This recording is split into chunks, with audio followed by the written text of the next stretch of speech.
بسم اللہ الرحمن الرحیم۔ آواز حق ٹی وی کے معزز سامعین السلام علیکم۔ دوستو، فتح قسطنطنیہ تاریخ اسلام کا ایک درخشاں باب ہے۔ یہ شہر 29 مئی 1453 عیسوی میں 21 سالہ عثمانی سلطان محمد فاتح نے 54 روز محاصرہ کے بعد فتح کیا تو پورے عالم اسلام میں فرحت و استنباط کی ایک لہر دوڑ گئی۔ عثمانیوں کی عزت و احترام میں زبردست اضافہ ہوا اور سلطان فاتح ایک بہادر اور جہاندیدہ رہنما کے طور پر سامنے آئے۔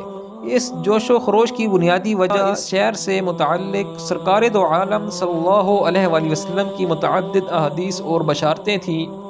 آپ صلی اللہ علیہ وآلہ وسلم نے فرمایا کہ میری امت کا پہلا لشکر جو بلاد روم پر حملہ کرے گا بخشا بخشایا ہے۔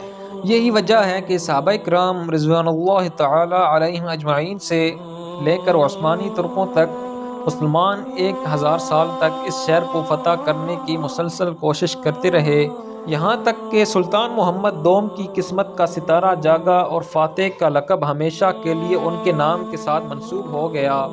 اس شہر پر سب سے پہلا حملہ 1669 عیسوی میں امیر المؤمنین سیدنا امیر معاویہ رضی اللہ تعالی عنہ کے دور میں ہوا۔ آپ نے ایک لشکر جری تیار کر کے شہر کی طرف روانہ کیا، جس میں سیدنا حسین رضی اللہ تعالی عنہ، ابو ایوب انصاری رضی اللہ تعالی عنہ اور یزید ابن معاویہ سمیت ہزاروں اصحاب رسول صلی اللہ علیہ وآلہ وسلم اور تابعین نے شرکت کی۔ محاصرہ 6 ماہ تک جاری رہا، لیکن شہر کی مضبوط فصیل صحابہ کرام اور شہر کے درمیان حائل رہی۔ ناکامی کے باوجود مختلف ادوار میں کوششیں جاری رہیں۔ 1402 میں ترک سلطان بایزید یلدرم نے شہر کا محاصرہ کیا اور قریب تھا کہ وہ شہر میں داخل ہو جاتے، لیکن مشرق کی سرحد پر تیمور لنگ کے حملوں کی وجہ سے انہیں محاصرہ اٹھا کر واپس آنا پڑا۔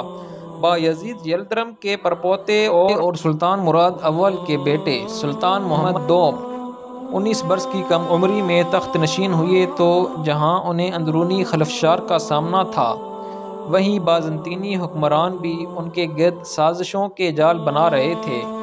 ان کٹھن اور نامساعد حالات میں انہوں نے قسطنطنیہ کو فتح کرنا اپنا مقصد حیات بنا لیا اور اپنی حکومت کے پہلے 2 سال فتح کی منصوبہ بندی میں بسر کر دیے۔ غیر ان کے اپنے مشیر اور اعلیٰ حکومتی عہدیدار بھی ان ارادوں اور منصوبوں کا مذاق اڑایا کرتے تھے، لیکن سلطان جوان تھے اور جوش اپنی انتہا پر تھا۔ انہوں نے باضابطہ محاصرے سے قبل ابنائے باسفورس کے دوسری طرف ایک حصار بنا کر بازنطین کی تجارت روک دی اور توپوں کا ایک بڑا کارخانہ لگا کر ماہر کاریگر سے اس زمانے کی سب سے طاقتور توپ تیار کروائیں۔ منصوبے کے مطابق 19 اپریل 1453 کو شہر کا محاصرہ کیا گیا، لیکن ابنائے باسفورس سے شہر قسطنطنیہ کے اندر جانے والی خلیج شاخ زریں کے دہانے پر بازنطینی افواج نے ایک زنجیر لگا دی، جس کی وجہ سے عثمانی بحری جہاز شہر کی فصیل کے کمزور حصے کے قریب نہیں جا سکتے تھے۔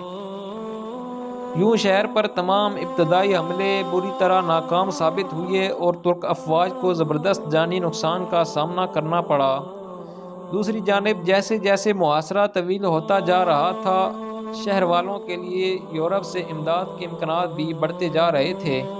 کہتے ہیں کہ مایوسی کے اس صورتحال میں سلطان اور ان کے شیخ کو خواب میں بشارتوں کا سلسلہ شروع ہوا اور فصیل کے قریب جلیل القدر صحابی حضرت ابو ایوب رضی اللہ تعالی عنہ کی قبر مبارک ظاہر ہو گئی۔ ابو ایوب انصاری رضی اللہ تعالی عنہ 1000 سال قبل شہر کے پہلے محاصرے کے دوران شہید ہو گئے تھے۔ ان واقعات نے سلطان کے جذبوں کو دوبارہ جواں کر دیا۔ اس نے جہاں شہر کے دوسری جانب غلطہ کے علاقے سے بحری جہازوں کو خشکی پر سے گزار کر انہیں شاخ زریں میں اتارنے کا کارنامہ انجام دیا، تو وہیں زیر زمین سرنگ بنا کر دیوار کے قریب بارودی مواد نصب کروا دیے۔ یوں دیوار گر گئی اور ساتھ ہی بازنطینی سلطنت بھی۔ چشمے تصور میں لائیں کہ ترک جانثار آغا پاشا، علماء اور سب سے آگے سلطان محمد فاتح شہر میں داخل ہو رہے ہیں۔ واللہ وہ لمحہ کتنا خوبصورت ہوگا۔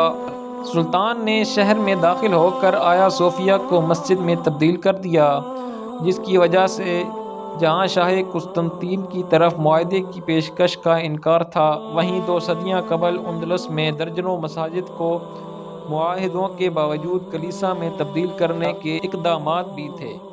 آرتھوڈکس فرقے کے کلیسا کو برقرار رکھا گیا اور سرکاری خزانے سے دوران محاصرہ عیسائیوں اور یہودیوں کے تباہ ہونے والے گھروں اور عبادت گاہوں کی تعمیر نو بھی کی گئی۔ سلطان محمد فاتح نے اپنی 23 سالہ دور حکومت میں فتوحات کا سلسلہ جاری رکھا اور آگے بڑھتے ہوئے سربیا، بوسنیا اور یونان کے مختلف علاقوں کو سلطنت عثمانیہ میں شامل کر لیا۔ وہ ترک، عربی، فارسی، عبرانی، یونانی اور لاطینی زبانوں پر مکمل عبور رکھتے اور کئی زبانوں میں شاعری کرتے۔ انہیں ریاضی، فلکیات اور فلسفے کے علم میں بھی گہری دلچسپی تھی۔ یورپی مورخین فتح قسطنطنیہ کو قرون وسطی کے خاتمے اور جدید تاریخ کا نقطۂ آغاز قرار دیتے ہیں۔ بدقسمتی سے اس فتح کے ساتھ ہی مسلمان دنیا جمود کا شکار ہو گئی۔ دوسری طرف یورپ نے اس بدترین شکست سے نصیحت پکڑی اور ان کی آئندہ 5 صدیاں ناشائستہ ثانیہ کے عنوان سے مؤخذ ہو گئیں۔